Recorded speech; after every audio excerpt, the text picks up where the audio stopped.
Hello दोस्तों हमारी app Vishnu economics school के स्टोर में इकोनॉमिक्स और कॉमर्स सब्जेक्ट से रिलेटेड 250 से अधिक कोर्स हैं। तो दोस्तों अगर आप यूजी में हो या पीजी में हो या आप यूपीएससी की तैयारी कर रहे हो या आपके पास यूजीसी नेट है या आप पीजीडी की तैयारी कर रहे हो या किसी और कंपटीशन की तैयारी कर रहे हो जहां पर इकोनॉमिक्स और कॉमर्स सब्जेक्ट है, तो आपके लिए हमारे पास कोर्स है।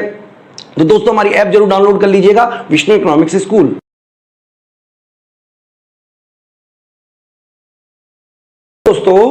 दोस्तों इस वीडियो में हम बात करेंगे पूर्ण प्रतियोगिता बाजार में उत्पादन एवं आवंटन कुशलता की। तो बच्चों मैं आपको बताना चाहूंगा कि हमने इस पूरे के पूरे चैप्टर पूर्ण प्रतियोगिता पे 9 वीडियो बनाई हुई हैं, जैसा कि आप अपनी साइड स्क्रीन पे देख भी पा रहे होंगे। इन 9 वीडियो में से कुछ वीडियो प्राइवेट है जिन पे स्टार लगा हुआ है, तो ये प्राइवेट वीडियो जो है वो आपको हमारी ऐप विष्णु इकोनॉमिक्स स्कूल में ही मिलेंगी और जिन पे स्टार नहीं है वो आपको हमारी यूट्यूब चैनल पे भी मिल जाएंगी। तो बच्चों मैं आपको बता देता हूं कि ये सारी की सारी जो वीडियो हैं वो यूजीसी नेट, चाहे आप यूजीसी नेट की तैयारी कर रहे हो, डिफरेंट यूनिवर्सिटी से यूजी और पीजी की तैयारी कर रहे हो, इसके अलावा आप चाहे तो आप कह सकते हो पीजीडी की तैयारी कर रहे हो, तो इन सभी के सभी कोर्सेज को ये कवर करती हैं। इसके अलावा अगर मान लीजिए परफेक्ट कंपटीशन में हमें और वीडियो बनाने की जरूरत पड़ी तो वो भी हम इसमें ऐड करेंगे, अगर किसी यूनिवर्सिटी के में इस टॉपिक के अलावा भी कोई टॉपिक होता है। तो फिलहाल आप ये समझ लीजिए कि पूर्ण प्रतियोगिता में किस तरीके से उत्पादन और आवंटन कुशलता पाई जाती है। तो सबसे पहले हम डेफिनेशन के ऊपर चलते हैं। उत्पादन कुशलता क्या होती है? देखिए, उत्पादन कुशलता का मतलब है कि जो फर्म है वो उत्पादन कर रही है एफिशिएंटली। एफिशिएंटली का क्या मतलब है? आदर्श उत्पादन कर रही है। यानी कि उत्पादन कुशलता उस स्थिति में कहलाती है जब फर्म के पास जितने भी संसाधन हैं, जितने भी रिसोर्सेज है, फर्म उन सभी का कुशलतम उपयोग कर रही है। कुशलतम उपयोग का मतलब आदर्श उत्पादन उपयोग कर रही है। यानी कि अगर एक फर्म के पास में 10 श्रम है और 20 मशीनें हैं, तो वो 10 के 10 श्रम का पूर्ण उपयोग कर रही है, साथ ही साथ 20 की 20 मशीनों का पूर्ण उपयोग कर रही है। यानी कि कोई भी रिसोर्सेज किसी भी कारण से आप कह सकते हो बेकार नहीं चला जाता, सारे के सारे रिसोर्सेज अपने पूरा उपयोग कर रहे हैं। तो जैसा कि हमने यहां लिखा है कि फर्म अपने सभी संसाधनों का कुशलतम उपयोग कर रही है। कैसे उपयोग कर रही है? कुशलतम उपयोग कर रही है। इस बात को आपको याद रखना है।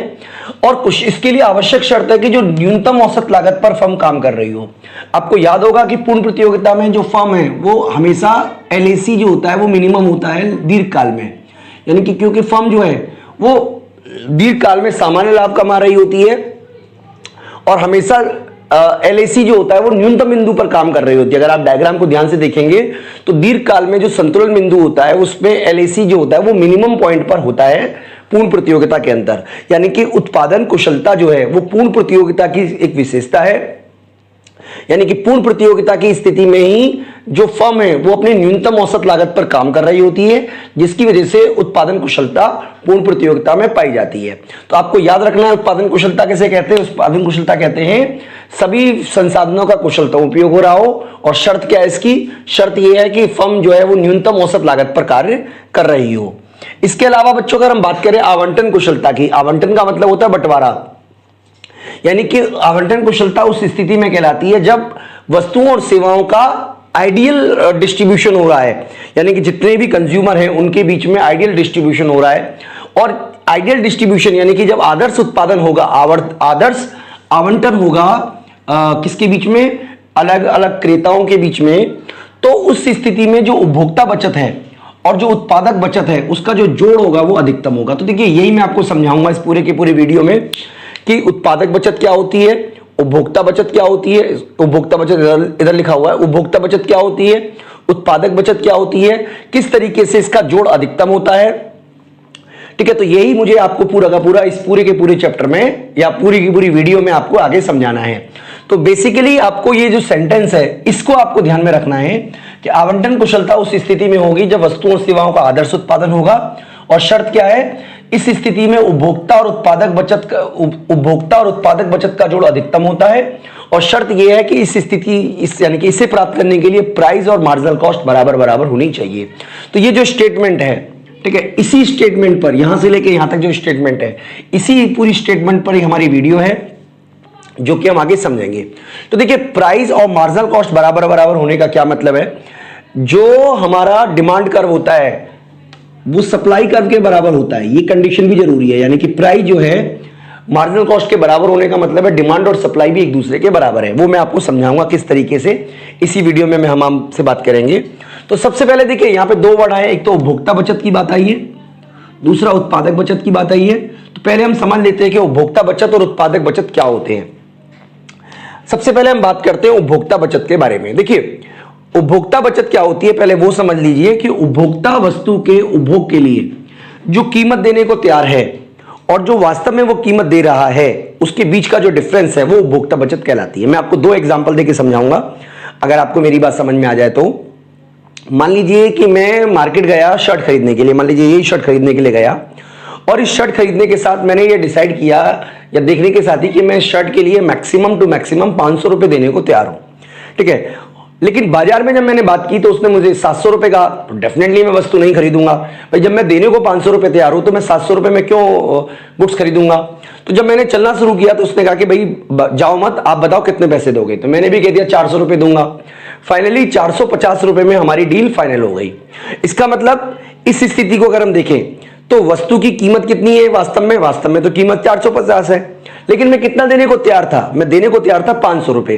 तो इस स्थिति में जो उपभोक्ता बचत है वो 50 रुपए कहलाएगी। मैं एक और एग्जांपल से आपको समझा सकता हूं कि मान लीजिए मैं कॉलेज से अपने घर के लिए निकल रहा हूं और क्योंकि मेरे पास कार नहीं है तो मैंने ओला या उबर बुक करने की कोशिश की। तो उबर करने वाला मान लीजिए 400 रुपए मेरे कॉलेज से मेरे घर के लिए लेता है, ठीक है। तभी मेरा फ्रेंड बोला कि चलो मैं तुझे ड्रॉप कर देता हूं, ठीक है। इसका मतलब क्या हुआ कि मेरे 400 रुपए बच गए ना। वास्तव में तो वो बचे नहीं क्योंकि वो 400 रुपए मेरे ही थे, लेकिन बच गए का मतलब क्या, ये मानसिक रूप से आपके बच गए क्योंकि वो 400 रुपए खर्च होते जो कि नहीं खर्च हुए।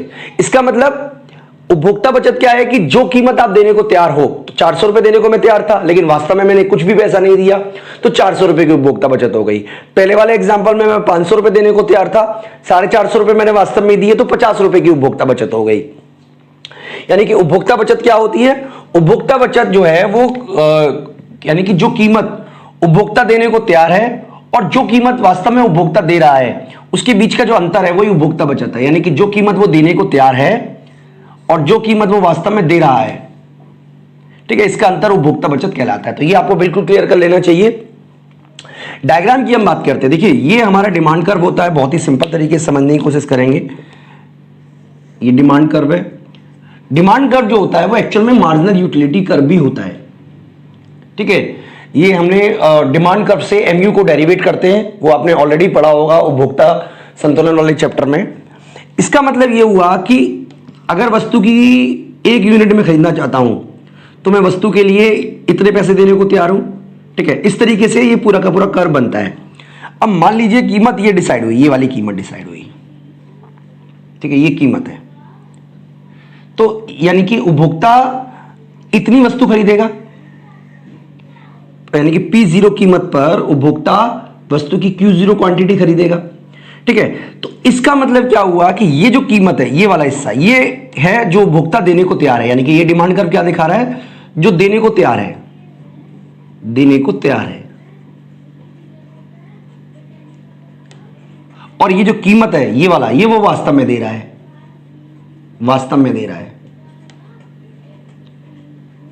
यानी कि ये जो बीच का डिफरेंस है, ये वाला हिस्सा, ये वाला, ये सारा का सारा जो है यही कहलाएगा उपभोक्ता बचत। उपभोक्ता बचत यानी कि चित्र में कहां पे आता है, ये चित्र में मांग वक्र का वो हिस्सा, यानी कि मांग वक्र का वो भाग जो कीमत रेखा से ऊपर है, यानी कीमत से ऊपर और मांग वक्र से नीचे का जो भाग है, ये उपभोक्ता बचत कहलाता है। यानी कि ये दिखा रहा है कि ये मांग वक्र दिखा रहा है कि उपभोक्ता कितना कीमत देने को तैयार है और वास्तव में कीमत ये डिसाइड हुई, तो ये जो बीच का डिफरेंस है यही उपभोक्ता की बचत कहलाएगी। अब हम बात करते हैं बच्चों उत्पादक के बचत की।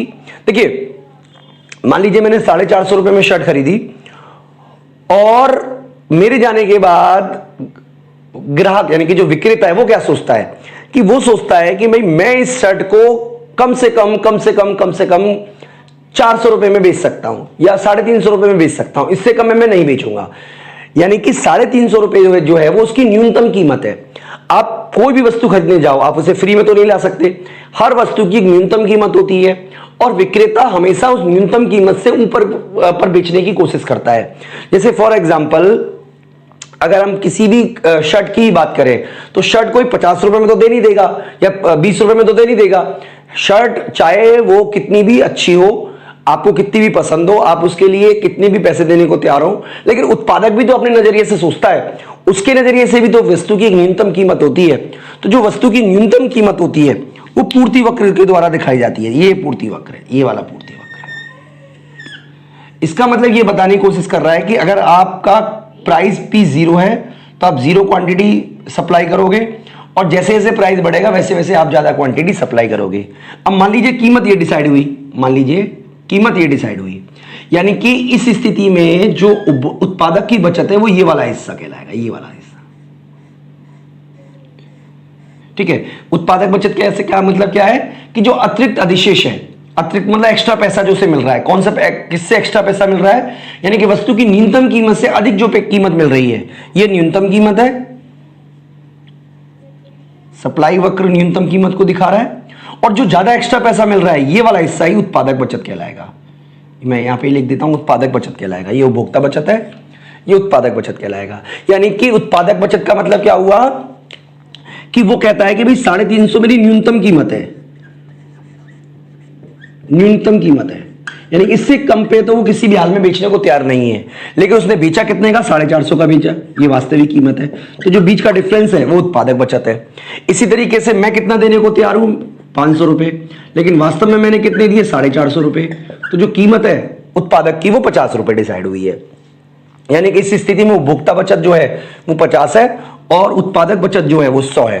तो इसमें स्थिति में कौन सा हिस्सा होता है, पूर्ति वक्र से ऊपर का हिस्सा और मांग वक्र और कीमत रेखा से नीचे का हिस्सा, यानी कि पूर्ति से ऊपर का हिस्सा ये वाला हिस्सा और कीमत से नीचे का हिस्सा, ये सारा का सारा उत्पादक बचत के हिस्से में आता है। तो इस तरीके से बच्चों हमने समझा कि उपभोक्ता बचत और उत्पादक बचत किस तरीके से निकालते हैं। इसी वीडियो में हम आगे समझते हैं कि अगर उपभोक्ता बचत और उत्पादक बचत किस लिए पूर्ण प्रतियोगिता बाजार में अधिकतम होते हैं, यानी कि जब मांग और पूर्ति की शक्तियां एक दूसरी कीमत डिसाइड करती हैं, तो क्यों उत्पादक बचत और उपभोक्ता बचत आप कह सकते हो अधिकतम होते हैं। और अगर कभी मान लीजिए बाजार में मांग और पूर्ति की शक्तियां वस्तु का उत्पादन ना करें तो किस तरीके से जो आवंटन कुशलता है वो फेल हो जाती है, यानी किस तरीके से बाजार आवंटन अकुशलता में फेल हो जाता है, वो हम आगे इसी वीडियो में आगे समझते हैं। तो बच्चों पूर्ण प्रतियोगिता में आवंटन कुशलता के कंसेप्ट को हम 2 डायग्राम बना के और अच्छी तरीके से एक्सप्लेन कर सकते हैं। देखिए ये सिंपल डायग्राम हम बना रहे हैं जिसमें ये मान लीजिए ये मांग वक्र है, सिंपल तरीके से आप समझेंगे, और हम ये मान के चल रहे हैं कि उपभोक्ता जो मैक्सिमम वस्तु की कीमत देने को तैयार था वो देने को तैयार था 500 रुपये, ठीक है, और ये पूर्ति कीमत है इस तरीके से, ठीक है। तो हम ये मान के चल रहे हैं कि वो 350 रुपये से कम में सामान को बेचने को तैयार नहीं था। अब वस्तु की जो कीमत डिसाइड हुई, मान लीजिए ये कितना रख लेते, चलिए 450 रुपये रख लेते, जैसा कि हमने पहला एग्जाम्पल दिया था। तो ये कीमत जो है वो P0 है, इसको हम बोल देते हैं A, इसको बोल देते हैं P और इसको बोल देते हैं B, और जो इक्विलिब्रियम पॉइंट है वो है E, ठीक है। तो इस केस में बात करें तो इस केस में जो उपभोक्ता बचत है, एक बार हम उपभोक्ता बचत क्या है वो देखने की कोशिश कर रहे हैं। उपभोक्ता बचत क्या है, तो डायग्राम के हिसाब से देखेंगे तो उपभोक्ता कितनी कीमत देने को तैयार है, यानी कि अगर वो वस्तु की OQ क्वांटिटी चाहता है तो कीमत देने को वो तैयार है OQ E और A, ठीक है। यानी कि ये वो कीमत है, मैं यहां पे लिख देता हूं नीचे की तरफ, यानी कि कीमत जो उपभोक्ता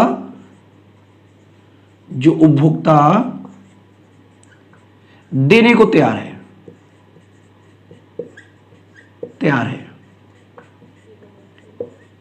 कितनी है ध्यान से देखिएगा, OQ E और A, ठीक है। और कीमत जो उपभोक्ता वास्तव में दे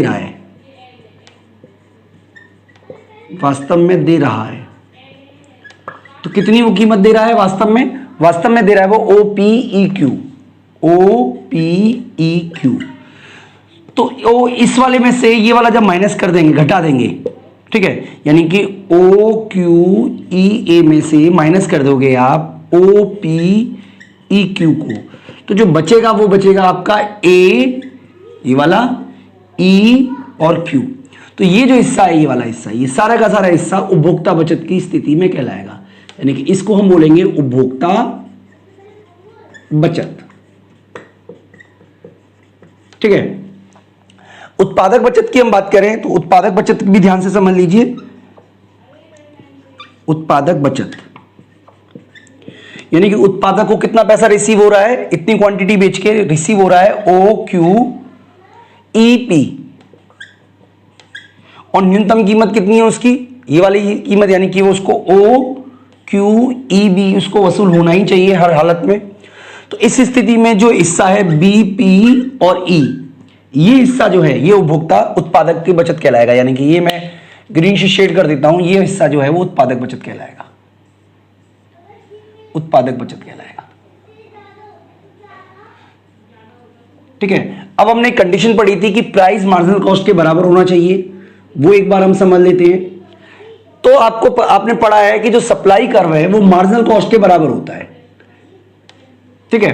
यानी कि अगर इस स्थिति में बात करें, इस स्थिति मतलब जो हम डायग्राम बना रहे हैं उस स्थिति में मार्जिनल कॉस्ट जो है वो EQ के बराबर है, क्योंकि डिमांड सप्लाई एक दूसरे को काट रहे हैं, और प्राइस भी EQ के बराबर है। इसका मतलब ये वाली जो शर्त है वो पूरी हो रही है, यानी कि पूर्ण प्रतियोगिता बाजार में जो वस्तु की कीमत होती है वो हमेशा सीमांत लागत के बराबर होती है, जिसकी वजह से, क्योंकि कीमत और सीमांत लागत बराबर बराबर है, इसकी वजह से हमेशा उपभोक्ता और उत्पादक की बचत जो है वो अधिकतम ही होगी। अब यहां पर हम समझते हैं कि अगर प्राइस और सीमांत लागत बराबर बराबर ना हो तो उपभोक्ता बचत और उत्पादक बचत पर इसका क्या असर पड़ेगा, वो हम इस डायग्राम में समझने की कोशिश करते हैं। देखिए डायग्राम वही वाला लेंगे हम जो हमने ऑलरेडी बनाया है, और ये सप्लाई है। ठीक है। तो ये हम पॉइंट को ई पहले की तरह बोल देते हैं, इसको बी बोल देते हैं, इसको ए बोल देते हैं, इसको पी बोल देते हैं। और आपको पता होगा कि ये जो एरिया है शेडेड एरिया, ये वाला शेडेड एरिया ये उपभोक्ता बचत है, और ये वाला जो शेडेड एरिया है ये उत्पादक बचत है। फिलहाल आपको ये जानकारी है क्योंकि वस्तु की जो कीमत है वो हमें मार्जिनल कॉस्ट के बराबर बराबर है। ठीक है, ये आपको पता है।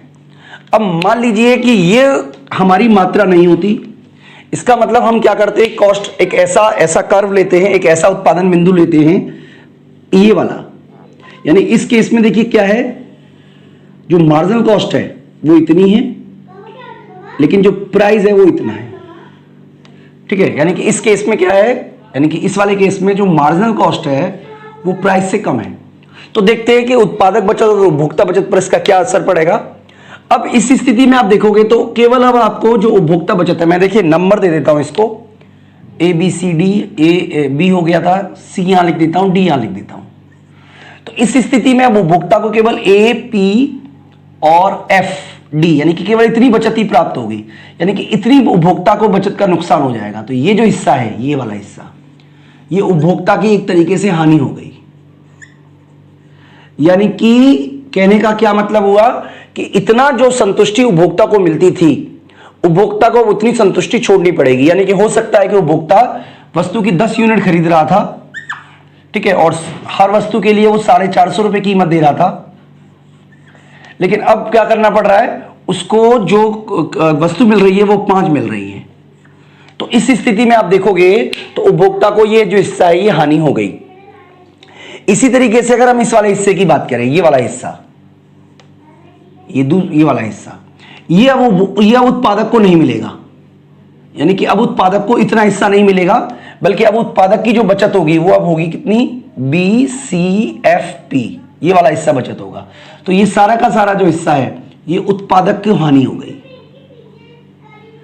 देखिए समझने की कोशिश कीजिएगा कि अगर आप आदर्श जो बिंदु है P = MC उससे कम उत्पादन करोगे तो इस स्थिति में उपभोक्ता को भी हानि होगी और उस स्थिति में उत्पादक को भी हानि होगी। यानी कि ये वो स्थिति हुई जिसमें वस्तु की जो उपलब्धता है वो कम है, कम उपलब्धता होने की वजह से जो वस्तु की कीमत है, ठीक है, यानी कि उपभोक्ता ज्यादा पे करेगा और कम वस्तु खरीदेगा तो उसको नुकसान होगा, और उत्पादक की भी मात्रा कम बिकेगी इसलिए उसको नुकसान होगा। तो ये इस तरीके से आपने देखा कि पूर्ण प्रतियोगिता की स्थिति में जब प्राइस और एमसी बराबर है, उसमें हस्तक्षेप किया जाता है, यानी कि उससे कम क्वांटिटी प्रोड्यूस की जाती है, तो उपभोक्ता और उत्पादक दोनों को ही हानि होगी। अगर हम ज्यादा उत्पादन करें, देखिए ये हमारा उत्पादन 15 लेवल पर है, तो इस स्थिति में देखिए ये हमारी यूटिलिटी है, मार्जिनल यूटिलिटी, और ये प्राइस है, यानी कि उपभोक्ता को ज्यादा कीमत देनी पड़ रही है, उपभोक्ता को कीमत देनी पड़ रही है ज्यादा, लेकिन उसको संतुष्टि मिल रही है कम। तो इसका मतलब क्या हुआ कि ये जो स्थिति है, ये वाली स्थिति, ये जो है ये वाला, ये उपभोक्ता को हानि हो गई, उपभोक्ता को हानि, क्योंकि उपभोक्ता को क्या करना पड़ रहा है, ज्यादा वस्तु का उपभोग करके, ठीक है, मतलब वस्तु ज्यादा उपभोग कर रहा है ना, आदर्श बिंदु से ज्यादा वस्तु को उपभोग कर रहा है, जिसकी वजह से उसको संतुष्टि कम मिल रही है, जबकि कीमत उसको देनी पड़ रही है ज्यादा। इस स्थिति में उत्पादक को भी लॉस होगा। क्यों लॉस होगा? क्योंकि देखिए ये मार्जिनल कॉस्ट है, यानी कि वस्तु को बनाने की लागत है, तो लागत आ रही है मान लीजिए उसकी GHI, तो लागत आ रही है उसकी HQ2, है ना, और जबकि उसको कीमत कितनी मिल रही है IQ2। तो इसका मतलब क्योंकि लागत ज्यादा आ रही है, इसलिए ये स्थिति में जो है ये उत्पादक को हानि हो गई।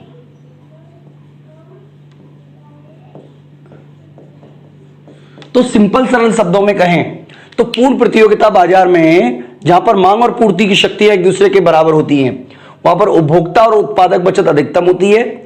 लेकिन अगर बाजार में हस्तक्षेप किया जाता है और उस बिंदु से ज्यादा या उस बिंदु से कम उत्पादन किया जाता है, तो दोनों ही स्थिति में जो टोटल सरप्लस है, सरप्लस बोलते हुए टोटल बचत है, उसमें कमी आती है।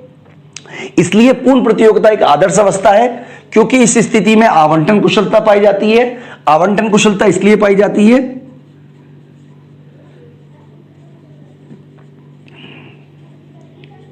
क्योंकि प्राइस हमेशा मार्जिनल कॉस्ट के बराबर होता है, क्योंकि वस्तु की जो कीमत है वो कौन डिसाइड करता है? डिमांड एंड सप्लाई के फोर्सेस करते हैं, इसलिए ऐसा होता है, ठीक है। और साथ ही साथ इस स्थिति में उत्पादन कुशलता पाई जाती है,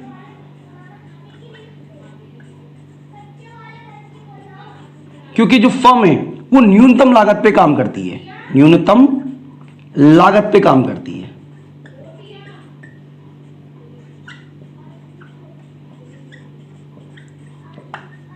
यानी कि LAC इस स्थिति में हमेशा न्यूनतम होती है। ठीक है बच्चों, तो इस वीडियो में इतना ही मैं आपको करा रहा हूं। आप हमारी ऐप जरूर डाउनलोड कर लीजिएगा, विष्णु इकोनॉमिक्स स्कूल। इस वीडियो में इतना ही, थैंक यू।